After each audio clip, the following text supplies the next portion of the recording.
Hola. Welcome to episode 52 of Word to Your Mama. Today we have Coach Lemar Betts. He's a Los Angeles native, a Black entrepreneur, father, author, skateboarder, community builder, and one that has inspired many, many, many kids. In this episode, we talk about his non-linear career path and all the intricate stops in between as one of the few skaters in his neighborhood to accountant to owner and coach at the Skateside. We discuss how the supernatural bear was hesitant about joining the Skateside, but now, it turned out he was upset that I only registered him for a half day. We talk about a little bit about his beginnings, his humble beginnings in the work field. He was able to get Bagger of the Year. He also really made me think, and probably will make a couple of you out there think twice about grocery store fried chicken. And I'm talking about even the amazing fried chicken from the Ralphs on the corner of La Brea and Rodeo/Obama. And then we also kind of talk about, after he tells us more of his history, because with the beginning, when years ago when we had a small talk during lunch, I only knew like 0.05% of his story. So as he, expounds on it and tells us his story, then we could see the setbacks along the way prepared him and his wife to start the Skateside. This is a great episode. This is also the first episode that I could say is 100% free of explicit language, so that Coach Lemar's kids, the Supernatural Bear, and the many, many students of the Skateside could listen. So I'm proud of myself. First and foremost, just to let you know, usually they're a little explicit or a lot explicit. And then the only section that is free of any explicit language is a Supernatural Bear Corner. He's only allowed to listen to those sections that he records. He's the curse word police. And so I made it a point that I told him, I promised him, I said, you know what? This is going to be an episode that you can listen to from beginning to end. So listen to this amazing story from half of the Skateside team. Let's get into it. Got it. There it is. What's up? What's up? How you doing? What's up, Ritzy? How you doing? What's up, Coach Lemar? Doing good. I'm hanging out. Just getting it together over here. So figured it out. I had to actually move out of the back room because I actually had to keep the kids home from school today. So okay. They are around.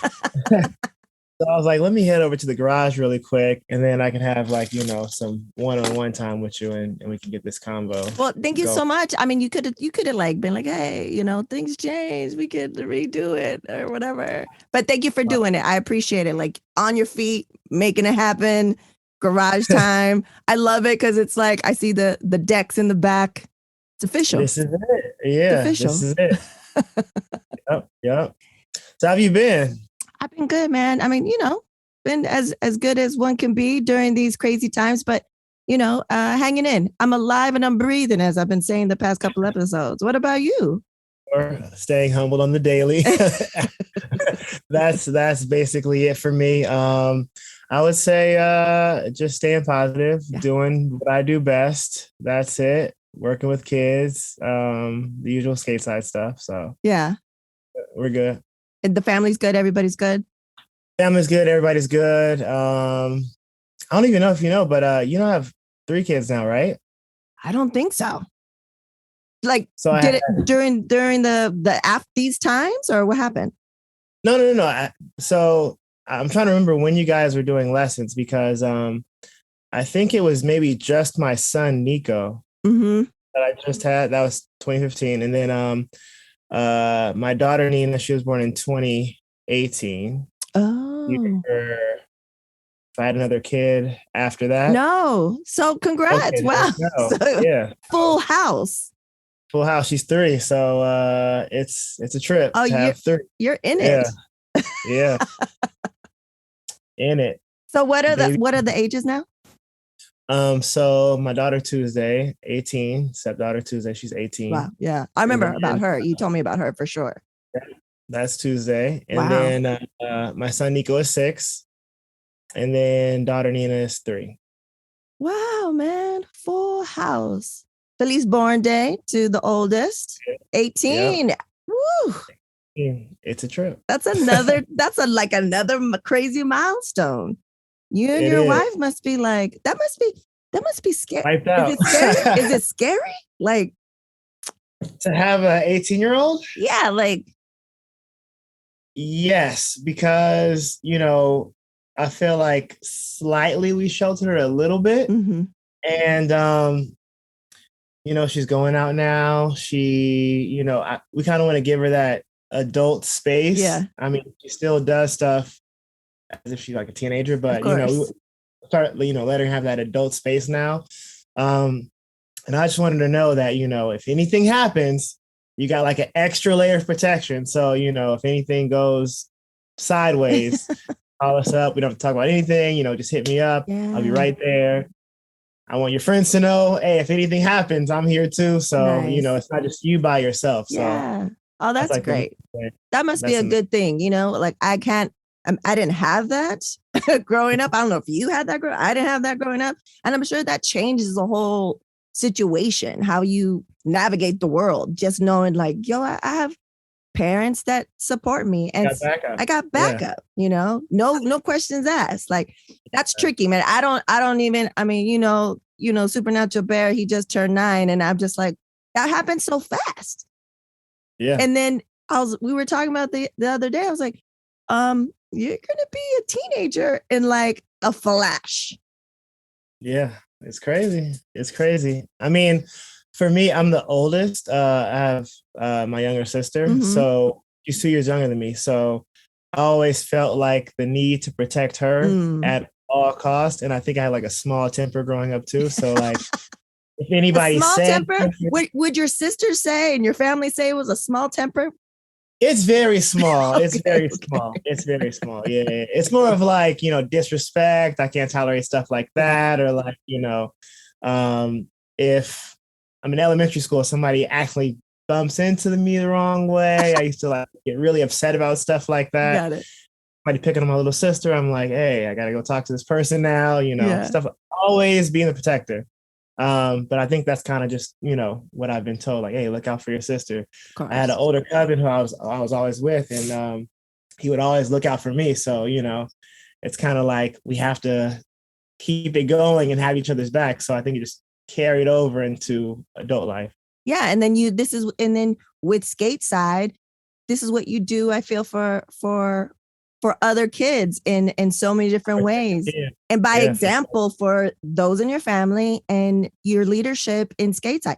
So tell the folks who may not know, because if you haven't heard the dope promo that the Supernatural Bear did for Skateside, what is Skateside? Tell the folks what Skateside is. All right. So the Skateside is a skateboarding school. We do camps, we do skateboarding lessons, birthday parties, we have merch, we do events, and we basically just build community. And that's what the Skateside does. That's it. So the reason why I know you, and we've stayed like in touch, at least, cursory in touch with social media and stuff, is because the Supernatural Bear, just when we were still back in LA, he was kind of interested in skateboarding. And I saw I don't know where I saw your thing. Maybe it was through homeschooling, the homeschooling charter we were a part of. I think maybe I saw that. That could have been it.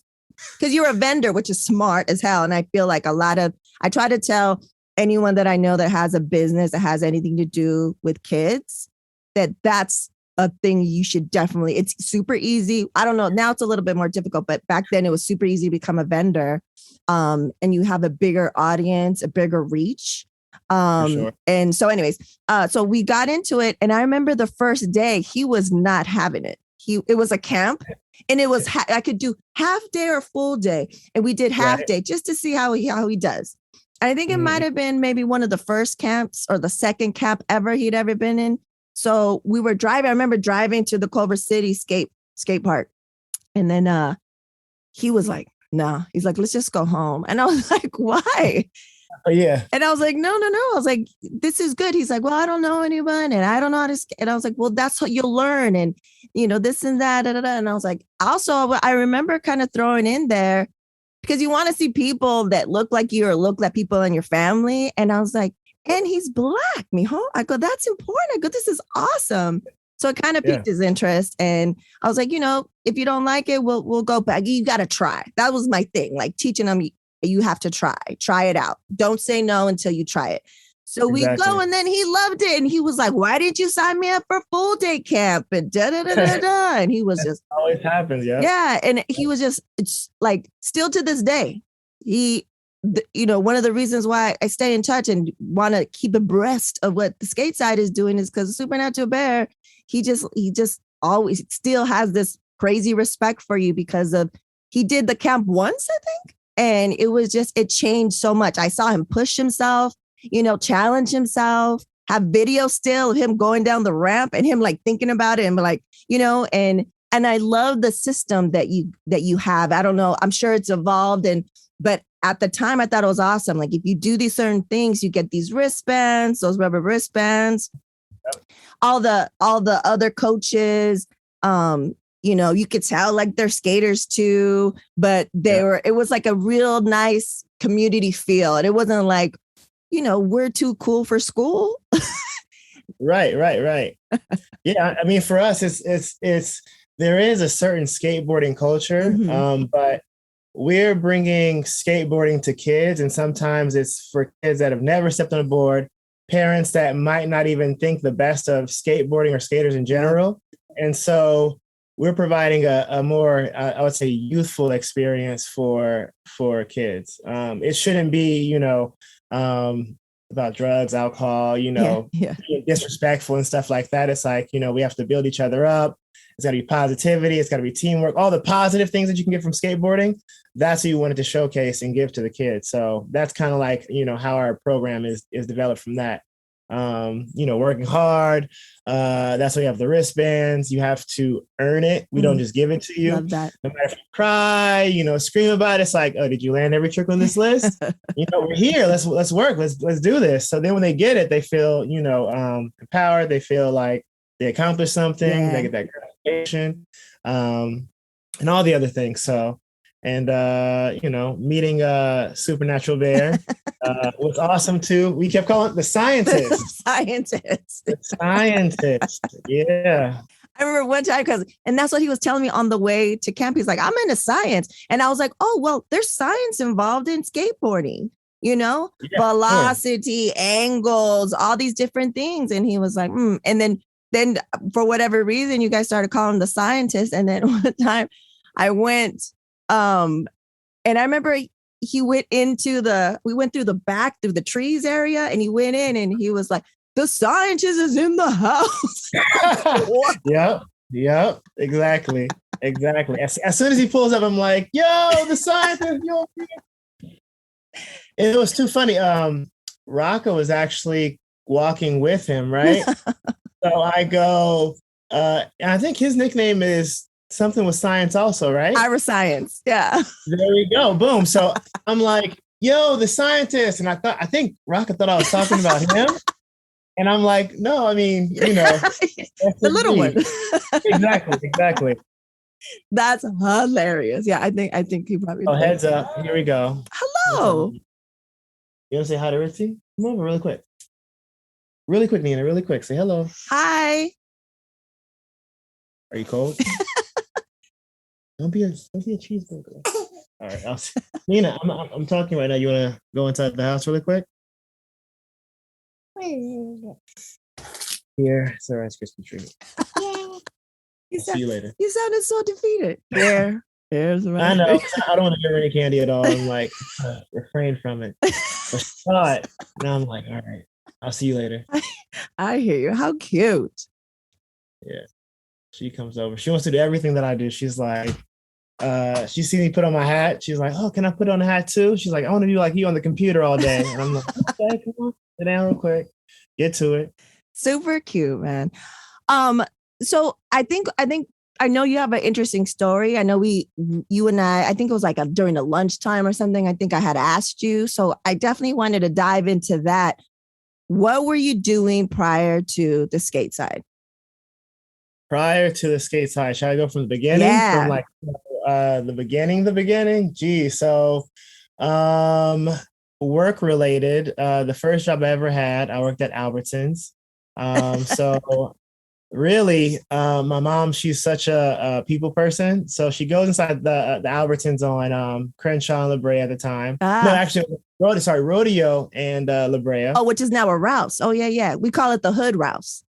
Oh, yeah. So I was across the street at Albertsons. So it's kind of like, is there Albertsons, Rouse? Got it. Yeah.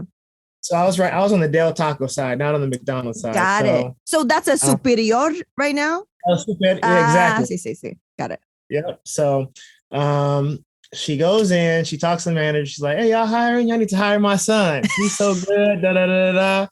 And the manager, Mo, he talks to her, says, all right, bring him in, have him fill out the application. So I get there, I talk to him, fill out the application, I do the interview. And he goes, hey, so, I love that, you get good grades. It looks like you're doing, you're into skateboarding, so you're staying focused. And he's like, he asked me, so what are you going to do if you have someone who's like a tough customer? And I'm like, well, I deal with my mom all day. So, and he's like, he laughs so much because he knows her from going there all the time. And she just talks to everybody and wants to, a whole bunch of stuff. So, and that made him laugh. And then he's like, all right, cool, we'll hire you. And then from there, that was it. I started working as a bag boy. Everywhere I've worked, I've always worked there. I've always worked hard. I've always wanted to get promoted. I've always never wanted to like slack off, even if it's just bagging groceries. Yeah. So, I take, pride in whatever I do. And so I started working there, built up the work ethic, doing a bunch of stuff. I was even bagger of the year. Hello, excuse. That's right. They actually send you off to like this competition where no way. There actually is a bagging competition. So you and a cashier will go to like one of the Albertsons stores, maybe somewhere in the valley. And then they literally have all their best baggers and cashiers at a check stand. And then you deal with real customers and they grade you on like what you do. Like, oh, did you offer the extra product? Did you offer carry out service? Did you smile when they approached you? All this different stuff. And so I believe we got second place one year, and then the other year it was probably third. But I'm telling you, I was going in bagger of the year. And the official term for bagger is actually courtesy clerk for anybody out there. Oh, excuse. Now we know. It's courtesy clerk. Courtesy clerk.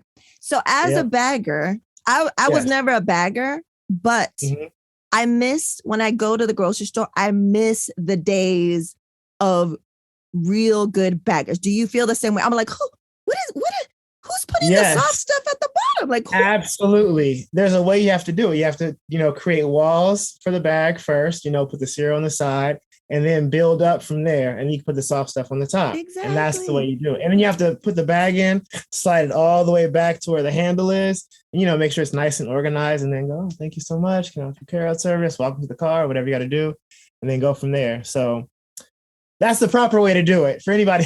So when you go to the grocery store, are you just like, wow, what is happening right here? What is this?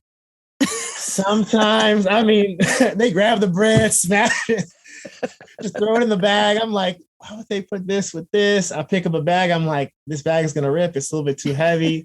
But I understand. And I'm like, you know what? Sometimes I'm like, you want me to bag? If there's no bag there, I'm like, I got this. Don't worry about it. I'm like trying to remember all the codes and stuff like that. I'm like, bananas, 4011, cucumbers, 4062. That's amazing. And you want to remember when I was little, I was always amazed that the way back then, like in the 80s, the way the bagger, courtesy clerks, excuse, how they would do it. It was like a certain thing. Do you remember that? Like, I don't know if you did that. They'd get the stuff and it'd be like a smooth move into the bag. Yeah. I mean, just it was like the smooth move. And I was like, the only place that I feel the courtesy clerks know what they're doing, and I think it's because everybody rotates, is Trader Joe's. They usually always pack my stuff up. They're on point, right? They're on point. They know what to do for sure. I go there, I don't have to think about it. I'm like, yep, that's it. You guys got it. They're like, oh, let me double bag this. Is a little heavy. Like, let me put this at the bottom and they're good. So anyway, so did you grow up in that neighborhood? Because that's what we lived by that. That's all I know. That when that rouse, we would go. We were in between the Ladera Heights rouse and the rodeo / Obama. Right, Obama now. Obama, right? And but that rouse, their fried chicken and their sides, amazing. Oh, there you go. See, I have a thing with the grocery store fried chicken now because, like I said, I kept getting promoted. So I worked as a courtesy clerk, and they were like, "Oh, Lemar, you're really good." But I was like 15, 16. So I was like, "Let's put you on the videos." I did well in videos. They're like, "Oh, let's put you in the meat department." So I went to the meat department, and as I'm over there, then they're like, "Let's put you in the service deli." So then I'm over there cooking the fried chicken, making the potato salad and stuff like that. And so I kind of saw how it all goes down, and I'm kind of over it. So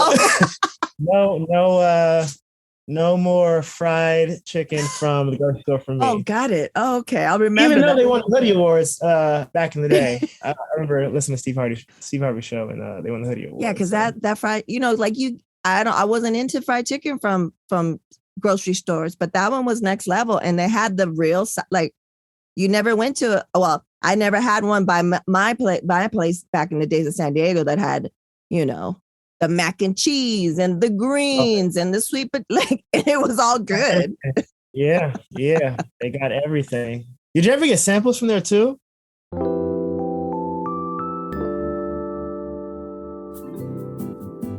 Your industry is loud and congested. How will you cut through the noise while maintaining brand integrity? Regardless of how talented and creative your core team is, nearly all businesses need some level of support in order to communicate their message. From brand identity and graphic design to experiential and digital, let the team at Ritzy Periwinkle help you speak your mind and translate rough thoughts into captivating action. Visit ritzyperiwinkle.com today to schedule a no-cost 30-minute consultation to discuss the best creative strategies for your business. That's ritzyperiwinkle.com. Ritzy Periwinkle. Let's build.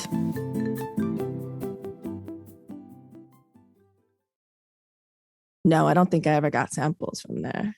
We used to see like this thing, like where, like, on a small break, we would go to the service deli and go, "Hey, give me the courtesy clerk special," and they give you like a sample of, like, "Oh, here's a little chicken wing. Here's some, potato salad." Yep, that's amazing. So I'm sorry. So going back, so you grew up. Where did you grow up? Oh, there you go. We started off in Inglewood on Glasgow, somewhere around there near Randy's Donuts, and then we started going more and more west. So we went from Inglewood to Crenshaw and King, and then we moved to Adams and Crenshaw, and then that's basically high school and stuff like that. So where'd you go to high school? Hamilton High. Got it. Anything about Hamilton High that you know of? No, I don't know. I don't know about it. I'm sure I'll ask Rock about that since he grew up and all that in that area or whatever. He probably got kicked out of it, probably. I would imagine it was very different than it is now. I think the kids are a lot kinder now, I would say. I think they're this hard person persona back then. So got it. Yeah. Okay, so you went. I did grow up. Yes, I did grow up in that area. My uncle lived kind of in the Jays. So the jungle. Jays are the jungles, for those who do not know. So my uncle lived over there, and then he started living on the the gated housing on the opposite end of the day. So he lived over there. So I'm familiar with that whole Dorsey area. We used to skate there a lot. Let me see what else. And that's it. So I basically grew up over in that area. But even though I take that back. Even though I lived in that area, I actually kept going more towards, we call it the West. So near like Nashville and Overland, Robertson area, because my cousin lived over there. And so I always go, spend some time with him. And so I would say I lived in that area, but then I actually did a lot of like activities with my cousin in his area on the West. Got it. So you've seen crazy change. Like you've seen it go from training day oh my gosh, to what it has become now. And I'm sure we've been gone because we lived in the Dawn. So we've been gone 3 years, I think now. I'm sure even in the 3 years, if I go back right now to the neighborhood, there would be some major changes. It is different, especially that Adams area. It's crazy. I used to skate on the sidewalk where my building was. On what street is that? On Adams and Wellington. And there's a church across the street. They changed that church into a skate shop now. So I wish that was there when I was actually getting it in, because I feel like one of the only skaters. I'm just skating by myself on a sidewalk. But now there's a skate shop there. Wow. There's a bunch of different stuff. So what change? Okay, so you went to Hamilton High and then you graduated. Where did you go? After I graduated, I went to Santa Monica College. Nice. And I was going to Santa Monica College initially because I wanted to do photography. Oh. I was inspired by my photography teacher in Hamilton, Mr. Rainwaters. Basically, he let me like hang out there. He was like so cool. Like I could skate in his classroom during lunchtime. He would kind of skate too. I love being in the dark room. I love that film feeling. I really thought that I was just going to, do photography, do my thing. We were kind of like planning it out. But I didn't really take is it like the LSAT, the SAT or something like that? Yeah, one of those. I didn't really take college too seriously when, in that moment. I was like, I'm just gonna, I got good grades in high school, but it was like easy. So I didn't really like try. It was just like, let me just finish the work. But I go to him. I thought that, I was like, I like photography. That's what I want to do.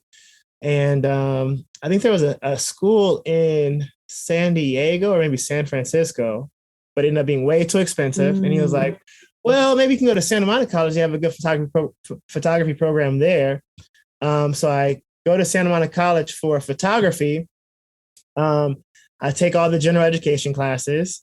I didn't even after I graduated from high school, I didn't even take like a break between. I went to like the summer bridge program. My mom was like so serious about going to college. She was like, oh, you got to get ready for college. It's super serious. You don't want to be a statistic. You got to get this degree. And so, I'm like, all right, cool. I'll go to college. I'll do photography. I'll do that. And she's like, are you sure you want to do photography? They don't make no money. So I'm like, no. I was like, I'll do pretty good. And so I go to Santa Monica College. I take a few general education classes. Then I finally take a photography class after all those GE classes. And it switched from film to digital. Oh, yeah. And that turned me off so much. Yeah. And I was like, I don't think I want to do photography anymore. So then I thought like I got to find, and like a pathway to go through. So I thought to myself, like, all right, maybe I'll take business, because then I'll either work for somebody or I'll have my own business. And so either way it goes, I need to know this stuff for future reference anyway. Yeah. So then I'll start taking all these like general business courses like marketing, public relations, finance, accounting. And then out of all of them, I like accounting the most. And so I kind of stuck to that. I had a really cool Black professor. His name was Professor Brookins. Nice. he ended up saying, "Oh man, Lemar, you're really good at accounting." I took like 2 accounting classes. Like, "Oh, you're really good at accounting. You're a nice guy. You have a good personality." He was like, "You should probably like do this internship program with Deloitte." And Deloitte is like one of the big 4 accounting firms. And so they basically do all the accounting for like the Fortune 500 companies, Fortune 500 companies. And so he's like, "Yeah, you should apply to do their internship." And so I applied. I did the interview with them. I ended up getting it. I did that 2 years in a row. And so I kind of felt like I was on that path to be an accountant. All in all, I felt like as I was doing it, though, I was slowly like, it was like pressure building up. Like I would talk to people and they go, "Oh, you're at Deloitte? Oh, that's, you're going to do really good in life. You're at Deloitte." And it's kind of all this pressure surrounding it. And so I was like, "Oh yeah, I do want to, be an accountant." But everybody at Deloitte is really great. But I don't think that what I wanted to do with family, what I wanted to do with my time would have really worked out for us. Because it's a really demanding schedule, especially during like tax season and year end. I was going to do auditing year end. It's like really tough. And I think that if you wanted to move up, you had to do like a lot of flying around and stuff like that. And so that wasn't going to work out for me. But yeah, so I ended up doing the internship at Deloitte. I feel like I'm skipping some stuff here. There's like so much to this account. Like I was in school for 9 years on it. Like, wow. So I did, when I was in Santa Monica College, I initially went for photography. I started doing, the business stuff. They kind of tricked me a little bit because they were like, "Oh, you're kind of getting this social science degree. So you can get an A in that." And they were like, "If you take a few more classes, you can get a business administration degree." And so they kind of kept me in it a little bit longer. So it was like, for the 2-year degree, I was there for 4 years. And then I ended up transferring over to CSUN, Cal State Northridge. And from there, it was just so hard to get into the next accounting class. It was just difficult. It was super competitive. You had to have a 3.0 GPA or higher. And because I didn't take classes seriously after the photography setback, I had all these other like decent grades, but they weren't good. And I had too many of them to like, correct it. So I was like, you know what? Let me just stop doing accounting. I was like, what do I got to do to graduate? They said, you take 2 more finance classes, you can graduate with a degree in finance. So I said, let me do that. Yeah. I graduated, and then, that was it. So degree in finance for me. So degree in finance. And then you went into that professional world. And for how long before you were like the skate side? The skate side, I got you. So basically, I already knew that it wasn't going to work out in finance. I really loved accounting, and I wish it would have worked. Yeah. I would have went to a smaller firm or something like that too. But for what was the question? Sorry, I'm getting lost in my thought. Yeah, so after you graduated, you got your finance degree. Then did you work for a little bit and then Skateside, or what was that transition to Skateside? Thank you. So after working 5 years at the grocery store, I became a cashier, and I was at the top of the top. And I was 17 when I became a cashier. And I'm also, as I'm going to school, I'm also working too. I'm working, I'm going to school. I meet my girlfriend, wife now, Elena, during those times at the grocery store. Oh, cute. So what happens next?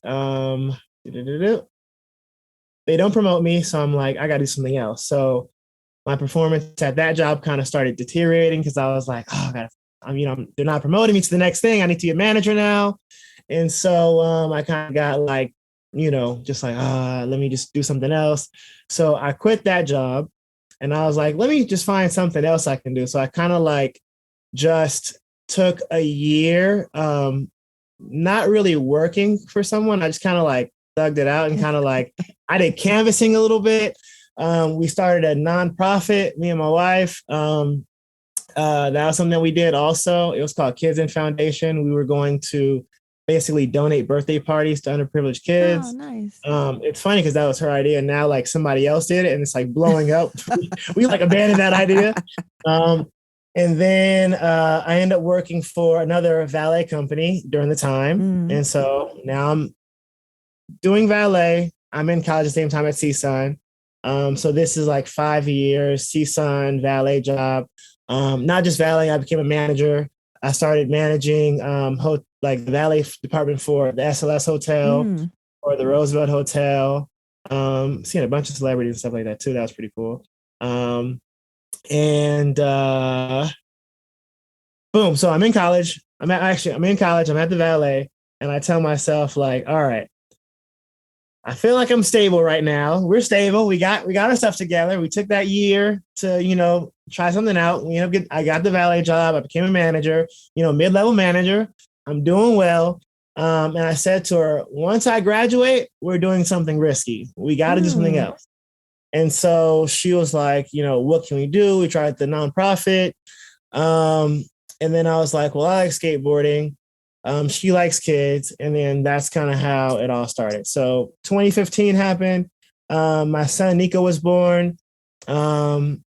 And kind of, he's like the reason of why, like, I do take risks. Like, I was like, if I have to tell him, like, why did you make this decision? I would want him to go, oh, I'm risky because I wanted to be an example for him. Yeah. Like if he ever had to like choose between like working at a place that was safe, he made good money, and they kind of just took care of him when he was bored or like, not happy.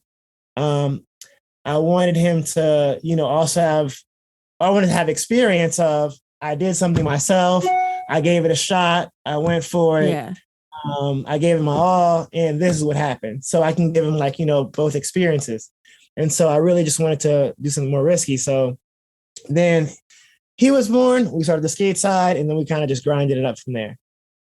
That's amazing. That was a long story for just that part, but yes. No, it's great because one thing that's a through line with pretty much everybody on here is that there's a nonlinear career path. It's not like, I went to high school, I went to college, I went for this major, and then boom, I went into this, and that's where I'm at. It's, everyone that I have had on, it's like, I started this, but then it changed, like some crazy twists and turns, but eventually everyone gets to a place where it's like their passion, they're their own, whether they're made moves and are with the company that they love working for, or for the most part, everyone that I have on here, they're all entrepreneurs, mostly people of color.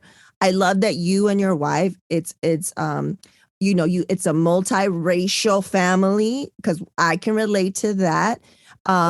You went back. I feel like I think it's important that you told that story the way you did, because I knew a little bit of it. I think because it was during lunch. So I knew that you went for accounting and then the Skateside. Right. This is even crazier because as you're telling me the story, you guys probably know, but if you don't, I'm pointing it out. All the things that you guys went through, and there's probably more stuff that you didn't mention, prepped you yes, for the Skateside. That's what it was. Right? I mean, the whole thing. Yeah. I mean, like, and people don't like realize, like, the reason why honestly the Skateside is so structured is because I had union experience working at Albertsons. Come on. And so I started off, I know when they should take a break. I know, you gotta have a uniform on, you gotta be professional, customer service, just different things. So I got all, I know about working hard. Like one time the trash compactor in the back broke down. So I had to take all the trash by myself, me and a buddy, like trash busting open on us. We're like still, throwing it in or whatever. So I know like, what it is to like start at the bottom and then like grind your way up. And so that was what I got from Albertsons. And then from the valet company, it was like me managing like a bunch of people. So that prepped you for, because you have all these, the hiring, firing, the managing, the personalities, and knowing like the personality. What I saw, what year was that? 2015, 2016? Probably 2017, something like that. Yeah. And what I saw was like, wow, like there was a good relationship between you and the coaches, but there was also a respect. Like, you know what I'm saying? Like it looked like, from what I saw in such a short amount of time, it was a respect, not a fear. You know, you could tell. Like I remember the first dentist we took the Supernatural Bear to. It was in Culver City. And for me, the most important thing is the front desk. Front desk they were on point. They were lovely. And it was such, it's scary for the kids at that age. He was like 2 or 3. And the dental assistants, amazing. But then here comes the dentist, and everyone the vibe changed because all the dental assistants were afraid. Right. Intimidated. Right. And the vibe, the way she talked to them too. And I was like, we're never coming back here. I don't like this. You know what I mean? And so I didn't see that. I saw like a respect. And also when you mentioned that when you guys took that 1 year kind of off and were, kind of trying different things, the nonprofits working for the kid, like all setting you up. Yep. Doing the documentation for that, and I feel like the iPhone wasn't really popping like that at that time. So I didn't like just Google stuff. Yeah. It was kind of like, trying to figure out information and, whatever I had to do. So like you said, everything literally prepped me for this to a certain degree. And then you have to like kind of push forward from there. So yeah. And you and your wife together, I think that's what's a beautiful thing too. Like I'm sure her experience, what she was doing while you were doing these other things, and you like join forces. And it's a group, it's a team effort, it's a group effort. And I feel like it's a beautiful thing to see, to witness, and to know that you guys are still in business, and that all I see is growth on this end. All I see is the growth that's happened. That's awesome. That's amazing. That's awesome. And I wanted to ask you, I made a point in my notes. I was into skating. I was never like a skateboarder, but I was into skating back in the days in the 80s. Like I had grip tape on my, a piece of grip tape for no reason on my thing. And it was because my neighbors, I was always hanging around with dudes who was like skateboarding, like Tony Hawk, like all the guys, Dogtown, the whole shebang. So since those times, the deception, the creation of the big boom of skateboarding to now, there's been Black pro skaters. There's more now. But what kind, if anything, pushback did you get, when you started the Skateside? When I started the Skateside, okay, not even skateboarding. Okay, got you. So in general, I would say I did get pushback just skating in general. So you were like the one kid in the neighborhood. Almost the one. Luckily I had a friend named Trey who lived across the street from me when I used to live on Fifth Ave, on Crenshaw and King. And so the two. It was him, my cousin, Trey, and then we ended up adopting somebody else. And then that kind of like cute.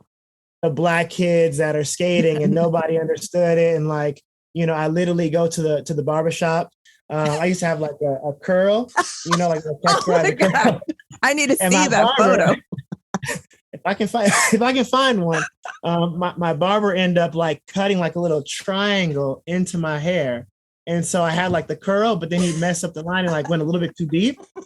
And so I ended up going to a skate park and everybody's like, hey, who told this little boy this is cute? And like, they're like, showing.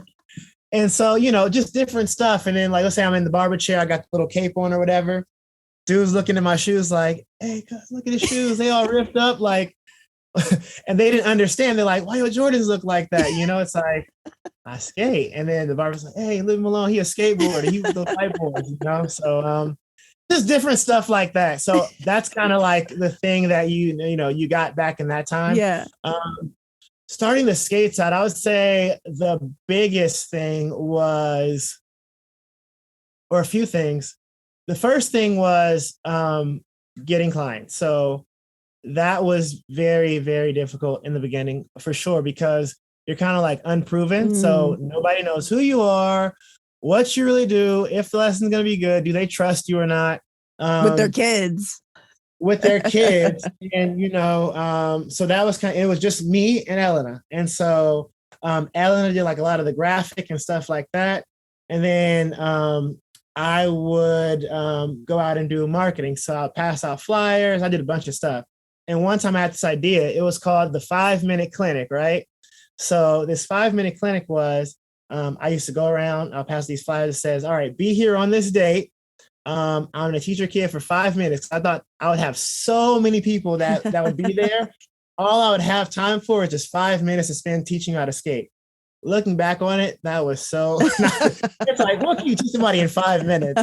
And so, I mean, I went out for maybe like 2 weeks every single day. And also when we started Skateside, I was still working on my other job. So I would say from 9 a.m. till 5 p.m., I was doing anything I could for the Skateside.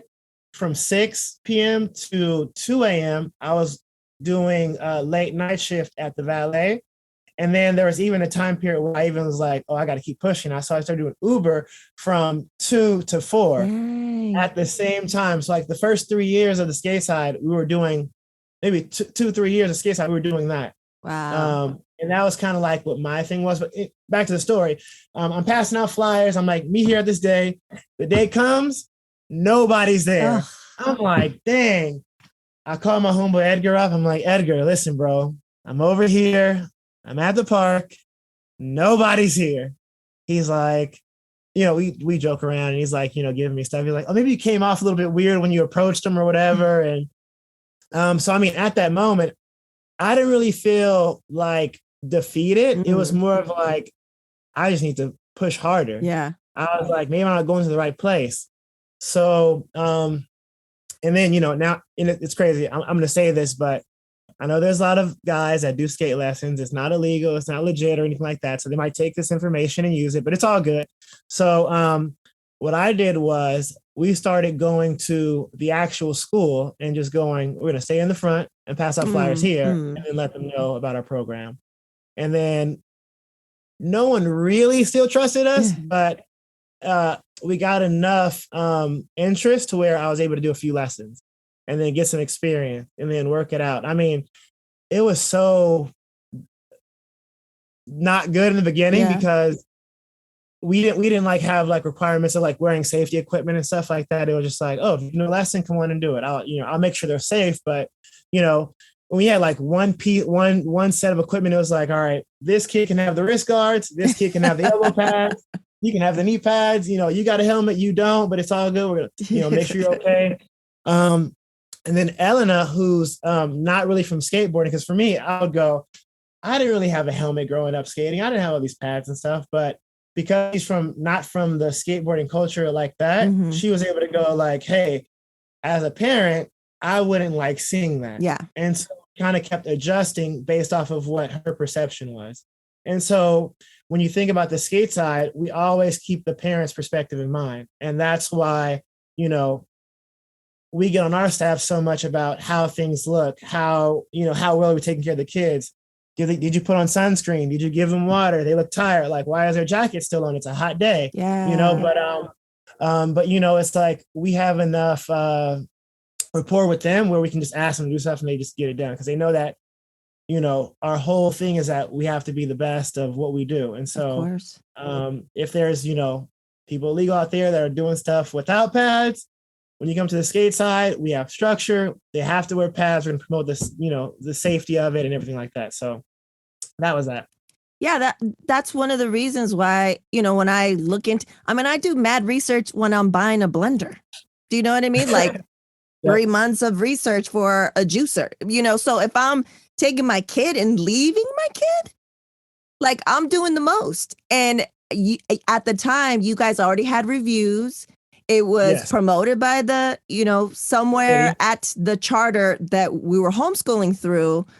And then that I read that everyone has the safety stuff, not just, I'm just like, oh, helmet, I guess, and knee pads, but you're like the wrist guards. And I was like, perfect. Oh, you have to have the wrist guards. Absolutely. Yeah. And I was like, that's so much flack about that. No, but it's perfect. That's why I was like, I felt he was in a safe environment and just the protocols you guys had in place. So Well done. Kudos to Skateside. You guys, I love seeing the growth, like I said.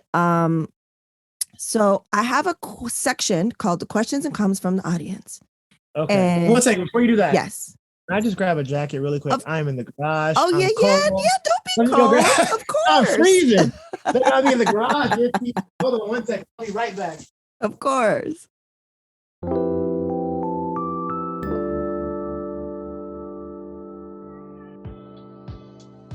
Have your kids been in a house playing video games in your space way too long?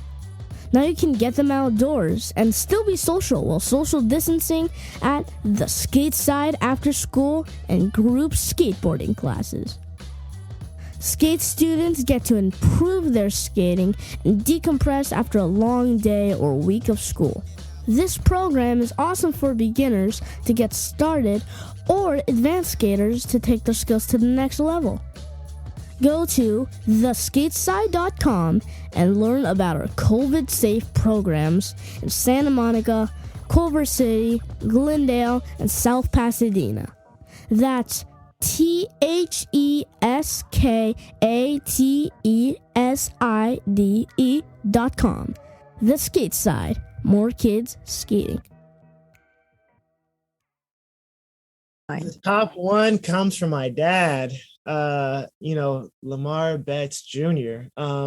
He told me when I was younger, be your own man. And from that advice, I've always just been my own man. Like, no matter what anybody else is doing, you have to follow your own path. Mm-hmm. If you can't really be too much of a follower, if you need that person in front of you to like kind of guide you, you have to step out on your own and kind of stick your own chest out and be independent and not get trapped in what everybody else is doing. You have to not follow too many trends or what's cool, because sometimes that might work for them but might not work for you. Yeah. So definitely be your own man. And I know why you told me that too. So be your own man for sure. Nice. Do you remember around what age you were when he first, imparted that with you? I had to be probably 4 years old, something like that. My parents used to give me like just raw advice. So yeah. Just maybe like bars for days. Just bars for days. And also my dad, he was around, but not as much. So, he'd come in and out due to circumstance. But, when he was around, he would just give me like, little nuggets and stuff like that. Nice. And I always picked up on it. So nice.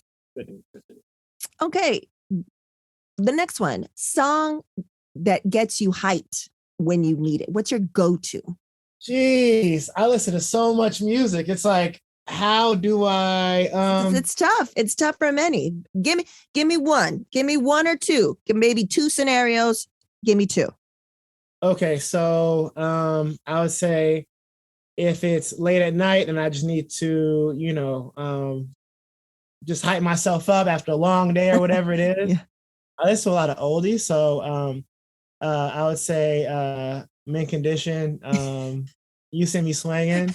I'm listening to Gerald Levert now too, but I mean, that's a lot of oldies, but let me see. And also I would say if I'm like working, like let's say it's at the end of the day, in the middle of the day, I need like a boost. Yeah. I probably like say Logic featuring Eminem, Homicide. Okay.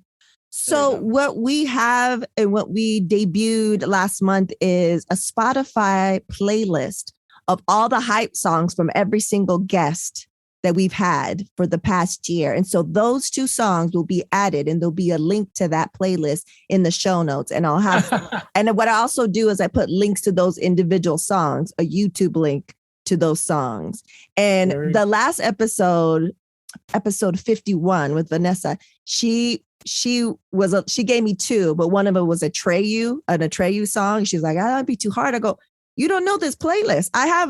The playlist is varied. It's crazy. Like you would, I hear. it's fantastic. She's like, it's going to be out of place. I go, not at all. Like we got everything you could think of, the whole gamut and spectrum of music. So it's very interesting. So, but no one's picked those 2 songs. So we'll definitely add those. That'll be a nice mix. So the final question, Coach Lemar, what will be your legacy? My legacy. I think my legacy will come from anybody who I've ever interacted with and had a positive experience. So whether it be from a job that I had, you know, from Albertsons, the valet, the Skateside, or whatever, I always feel like if somebody comes around me, they have to leave from me better. Even if, you know, let's say it doesn't seem like it ended well at the end of it, I know that from that experience, they definitely learned something from, you know, just interacting with me in general. And then, you know, just with the kids, like, you know, from the skate side, like, I sometimes think like, man, when these kids get older, they might remember like, hey, I was so freaked out to go down this ramp. Yeah. And then Coach Lemar and his group, the skate side, they were there, you know, cheering me on. I did it in front of them. And because of that, I know what it feels like to be scared to do something and then do it anyway. Yep. So like, you know, whether it be like applying for a job or like, you know, ask somebody out or, you know, starting a business or, because the world is changing so fast. Like I'm trying to like catch up with all this NFT talk and like, you know, crypto and whatnot. So I'm like, I'm trying to like, you know, and it's like, you have to, you know, be a person that takes risks now. It's not like just one path anymore. You know, you can do everything. And so, I would say that's where my legacy would come from. Hopefully they say some nice stuff about me, you know, later down the years. I think so for sure, because the Supernatural Bear had one camp with you and he still talks about you and asks about you, and the impact has been great. So I can only imagine kids that have done multiple camps that you've seen grow, you and your wife and your team have seen grow and do kind of multiple camps. And, you know, because it's not just for those who are listening that are interested. I mean, he does so many different areas in LA County and beyond, but it's not just the beginners. He has some kids that I saw during the Supernatural Bears camp. They were like, you know, they got multiple wristbands. You know what I'm saying? And some of those kids, they're being groomed now to go to the Olympics. Come on. The impact is huge. The legacy is huge. Yes. And my own kids too. There we go. And my own kids as well. Of course. So they're, you know, making their progress too. So yeah. And being out in the world and knowing that they have I'm sure your wife is amazing. You know what I'm saying? And that they have 2 amazing parents that support them and that want, you know, you guys are leading by example just every day and with the skate side. I hope they open their eyes and see it all. Do you know what I'm saying? Exactly. Like they might not see it now. You know, they might not notice it now, and they might be like, why are you doing like what? But later, please believe it. I know it in my bones that when they're older and when they've experienced and they've been on their own, they can be like, oh, they were dope. They were like doing all this stuff for kids. I saw them. They started their own business. Like it comes back. So I'm glad you're saying this, Ritzy, and it's recorded, so I can, you know, play this for you on the line. Yeah. In case y'all forgot, this is what Ritzy said about me. No, I believe it to be true. You're such a positive energy. And I feel like your wife is probably the same way. And that, you know, I see what you do with kids that aren't yours. The respect, you know, the respect and courtesy and care that I can only imagine that's for someone else's, for your own. So I'm sure that they're very, very lucky and fortunate. So Coach Lemar, thank you so much. I'll have in the show notes how they can get to you and all the different ways. And I just, you know, I'm excited to see where these new projects take you guys to. And, you know, the Supernatural Bear and I will be watching for sure. And we will support in any way that we can. Thank you so much. Appreciate it. This was super fun. Glad to share a little bit of what we do. And I was looking forward to seeing, Supernatural Bear also. He's in writing class. So, Got it. Yeah. But maybe we could set something up. He would love to talk to you, but he was bummed. So, yeah, because he's in writing class till he has 30 more minutes in writing class. But, yeah, man, thank you so much for being on this. Thank you.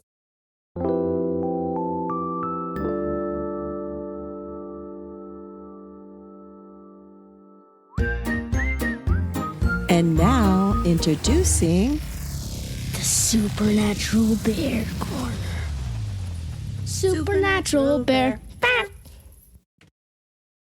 Hey guys, I am the SNB, or as I said at the Skateside, the scientist in the house. And today's episode is about Coach Lemar. We met at a skating class, like skateboard class, I believe. And he was a great teacher. He inspired me to do a lot of things that normally, if there was just like a regular teacher, I wouldn't do. Like, really. And yeah, he's a really good guy, really smart, and he comes prepared. So, I still have a skateboard, and I haven't shown him yet. It doesn't have wheels, but, I still have a skateboard right now, and I'm pretty rusty, because that was like 3 to 4 years ago now. But the Skateside was really fun, and if you are a kid listening to this, because this is a non-explicit episode, you should definitely go check it out to learn some tips from the professionals. This has been the SMB signing off. Peace. Skateside!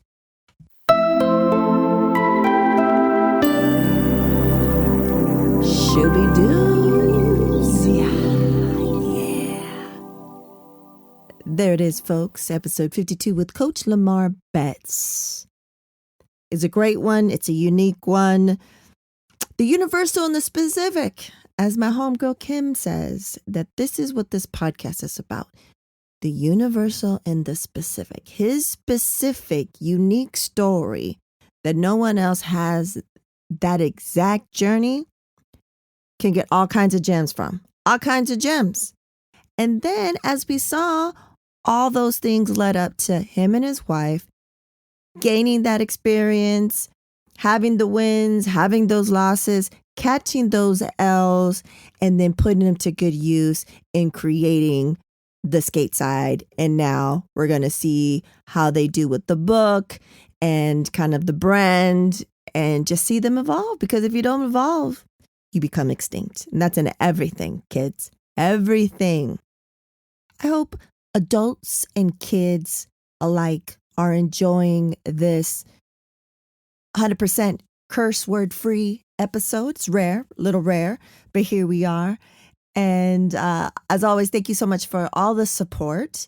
We're getting ready to wrap up the calendar year and go a little bit over, a couple of months over the 1 year mark. So thank you so much for the support. Don't forget, you can go and become a patron on our Patreon page. You can donate directly to our efforts here. You could also go to the store and buy some enamel pins. There's one exclusive one by the Supernatural Bear. He did an illustration a couple of years ago of Voltron that we turned into an enamel pin.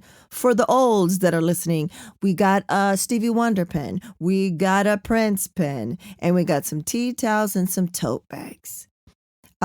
Leave reviews. That's a free way that you can help us. And you know what's another free way you can help us? Tell your folks, tell your peeps, tell your friends. And as always, we reap. Word to Your Mama is owned and produced by Ritz P. Intro beat produced by Nico Beats. If you need any more information on Word to Your Mama, including Media Kit, go to wordtoyourmama.com. And as always, Word to Your Mama is brought to you by RissyPeriwinkle.com and DoyenSharp.com.